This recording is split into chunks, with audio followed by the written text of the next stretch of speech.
C'est le plateau anatolien. Alors nous, en gros, ce qui se passe, c'est que on traverse tout ça pendant des jours et des jours. C'est plutôt usant. Là-haut, là-bas, c'est les montagnes. Donc en haut de la neige, derrière l'Iran. Donc voilà. Sauf que pour rouler sur de la neige, on a ça. Donc là, on est en déficit de 2 roues par véhicule pour pouvoir rouler sur de la neige. Ça va être assez sympa. Et en Anatolie, donc le sol, on est sur du caillou. Alors rien ne pousse. Pour se faire du feu le soir, c'est pas possible. Vu que, comme on peut le voir, le plateau anatolien, ils ont refusé le concept d'arbre. On est sur un autre island, quoi. Moi, ça me fait penser à la Mongolie. Je suis jamais allé en Mongolie, mais c'est un peu l'idée que je m'en fais. Une immensité de rien. Ils ont... Ouais. T'imagines pas une armée de Rohirrim là, comme ça? Ils ont un petit peu baissé si tu veux les Rohirrim. Putain. Ils ont un peu baissé. C'est incroyable, le mec en fait il arrive à guider ses petits moutons. Après c'est un animal grégaire. Hein. Le mouton, pas le turc bien sûr.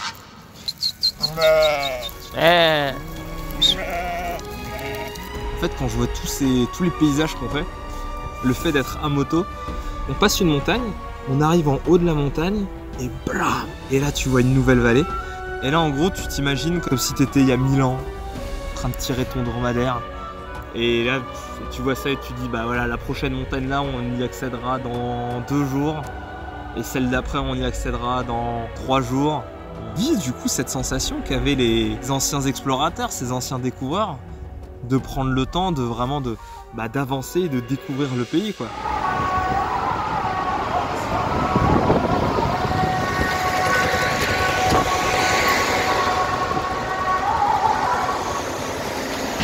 Japon.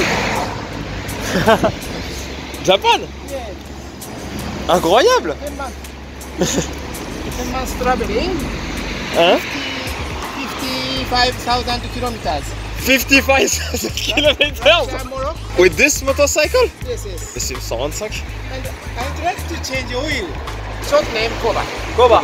Okay. Morgan. Morgan, nice to meet you. Nice to meet you. Okay. Where are you going after that?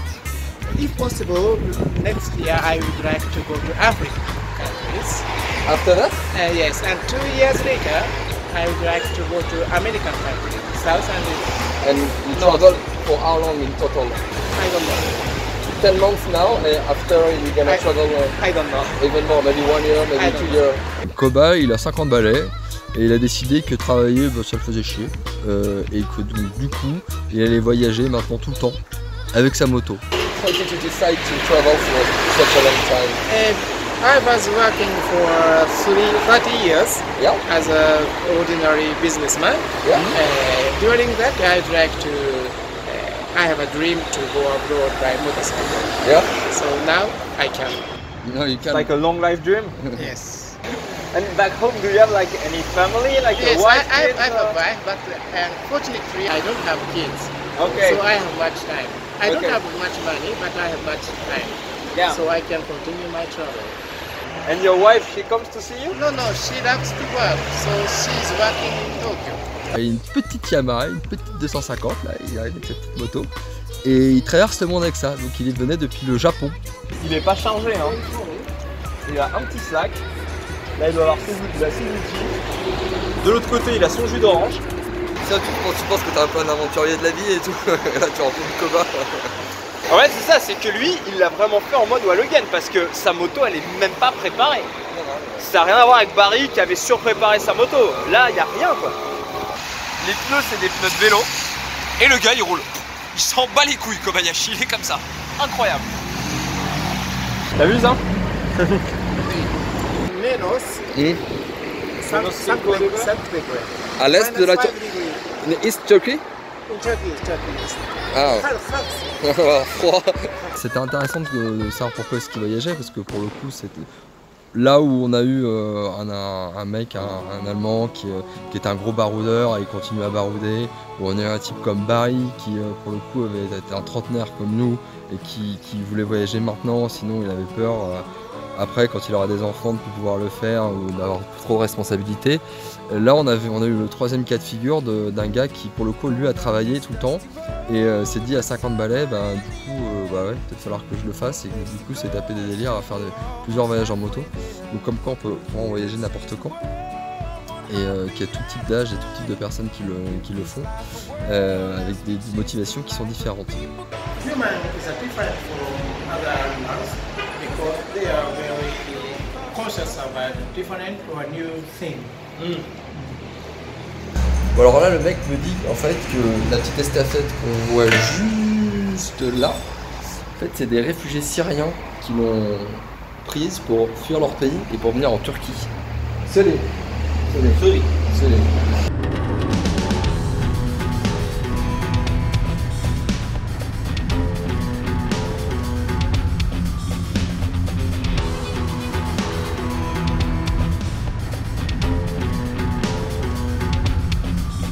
La route, là, les mecs sont pas fait chier, ils ont pris une règle, ils ont tiré un trait, ils ont fait la route, c'est là. Tu avances, c'est tout droit. Il y a juste des montagnes, tu fais ça dans les montagnes et la route est droite. Tu peux voir sur 30 km devant, la route est juste droite, donc c'est infini. Il faisait assez froid, c'était joli mais assez pénible. Après 2-3 jours, on arrive finalement en territoire kurde.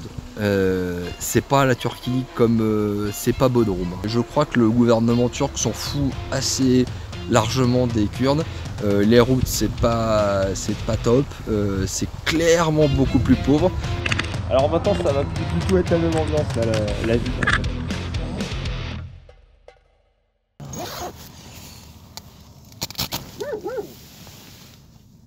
Il y a des chiens qui ont rôdé près de notre tente toute la nuit.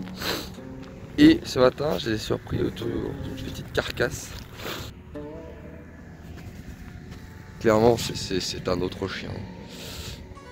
Sinon, au résultat des courses, on a passé une nuit plutôt que je qualifierais de merdique. Merdique, ça me semble être un bon adjectif. On s'est caillé le cul pas mal. Parce que le sol là, là on le voit pas, hein, mais il est gelé en fait. Déjà pour planter les piquets, il fallait prendre une pierre et taper dessus comme un bourrin, alors qu'a priori c'est de la terre. La journée commence. Je savais pas que les chiens étaient cannibales. Voilà, maintenant je le sais. Allez. Je vais mettre en combinaison de plongée aujourd'hui.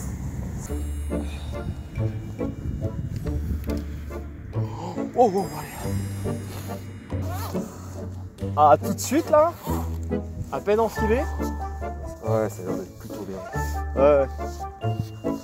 Moi je vais partir sur un délire 4 couches. Je vais faire combinaison de plongée, mérinos, polaire et le cuir en coubon. Pour le style aussi, tu vois, je suis quand même un motard. Avec en dessous, collant, pantalon double Kevlar, sur pantalon. Il a fait tellement froid.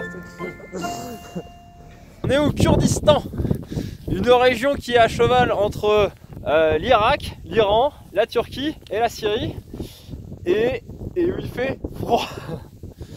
Là on est sur un concept de froid, et ça là-bas là, c'est le mont Ararat. Et ben c'est là où Noé, fils de Lamech, fils de Méthulessa, etc. jusqu'à Adam, cette génération, s'est posé avec son petit bateau.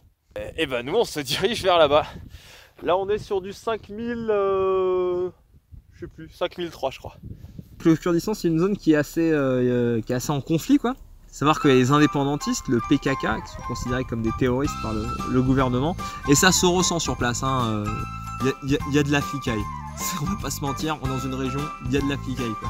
Les bagnoles de police c'est des tanks. Bah eux ils utilisent pas des Clio ni des Mégane. C'est plutôt laid. Bon, moi ça va, j'aime bien ce qui est laid. Le parking communal.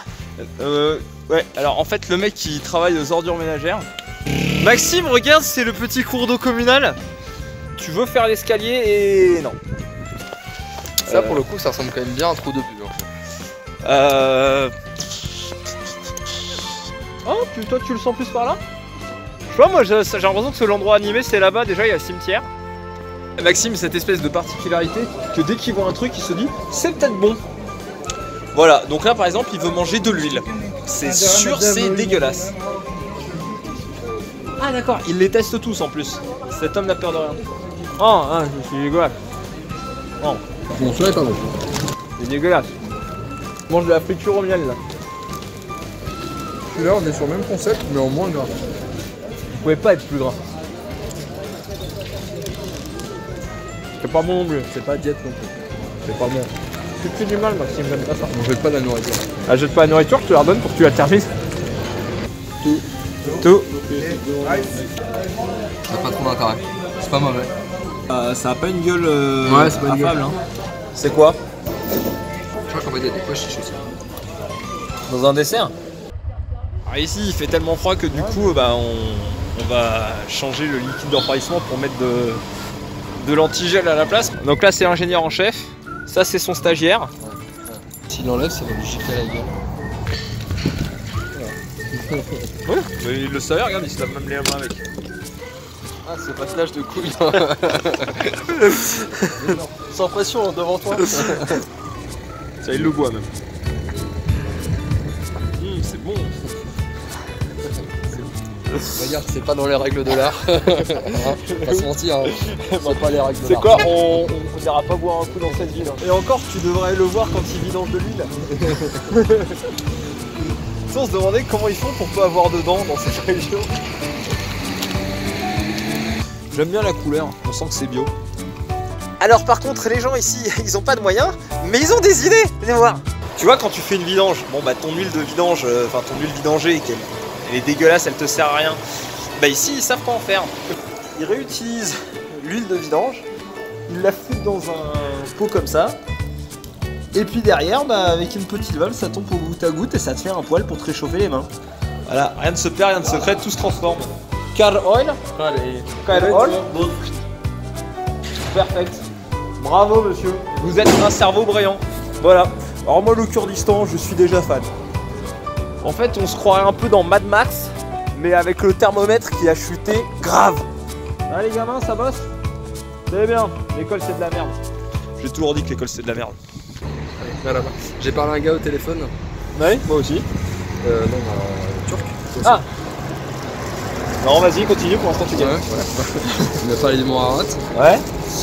En fait, il m'a dit, en principe, c'est illégal aujourd'hui, pour quiconque, de le monter. Parce que l'État dit que c'est dangereux parce qu'elle fait caca. Si on nous demande, on dit qu'on est du caca.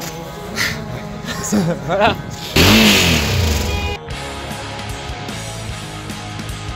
On reprend notre route pour traverser les montagnes du Kurdistan. On espère que l'antigel dans le circuit de refroidissement permettra aux motos de tenir. Et surtout, on espère que les combinaisons de plongée nous permettront à nous de tenir. La nuit, il peut faire jusqu'à moins 20 degrés dans les montagnes. Autre inquiétude, est-ce que les militaires nous laisseront passer? Les indépendantistes du PKK sont cachés dans les montagnes en ce moment. Prochaine étape, traverser le mont Ararat et arriver dans un des pays les plus isolés et les plus fermés du monde, l'Iran.